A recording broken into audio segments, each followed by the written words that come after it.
आरोपीला आता अटक करण्यात आलेली आहे. साठेने देखील कबुली दिली आहे खंडणी प्रकरणात. एक लक्षात घ्या, ह्याच्यावरती रोज प्रश्न विचारणं आता थांबवलं पाहिजे. हे प्रकरण आता पोलिसांच्या तपासामध्ये आहे आणि न्याय प्रविष्ट होईल. ज्या दिवशी आपल्याला असं वाटेल की पोलिसांचा तपास योग्य दिशेने जात नाही, त्या दिवशी प्रश्न विचारले पाहिजे. पोलिसांवरती जनतेचा दबाव आहे, विरोधी पक्षाचा दबाव आहे. पोलिसांनी किंवा सीआयडीनं आतापर्यंत केलेली कारवाई, मला असं वाटतं त्याच्यावरती आपण विश्वास ठेवला पाहिजे. रोज उठून नवा प्रश्न विचारायचा, पोलीस तपासामध्ये बाधा येईल असं आता काही दिवस करू नये. जर प्रकरण आपल्याला हे योग्य दिशेने न्यायचं असेल, गुन्हेगारांना खऱ्या गुन्हेगारांपर्यंत पोचायचं असेल, तर मला असं वाटतं की बीडमध्ये आता सुरेश धस पुरेसे आहेत. सुरेश धस यांना देवेंद्र फडणवीसांचा आशीर्वाद आहे.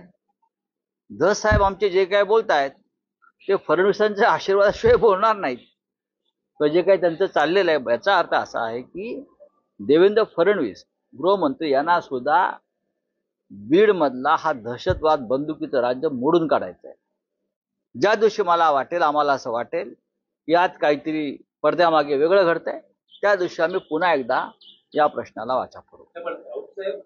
बीड किंवा परभणी या विरोधी पक्षातले सगळे नेते त्या ठिकाणी गेले, भूमिका मांडल्या, पण एवढे दिवस हे घडतं आहे. उद्धव ठाकरे नाही, भूमिका मांडणं म्हणजे काय असतं? नाही, तुम्ही जे म्हणताय तिथे जाऊन भूमिका मांडणं, राजकारण करणं, यापेक्षा तपासाच्या संदर्भात प्रश्न निर्माण करणं जे आम्ही करत राहिलो या राजधानीमध्ये बसून, ते महत्वाचं आहे. मोर्चाला जाणं, तिथे जाऊन पत्रकार परिषद घेणं, तपासामध्ये विस्कळीतपणा आणणं, या गोष्टी अशा प्रकरणात टाळायला पाहिजे.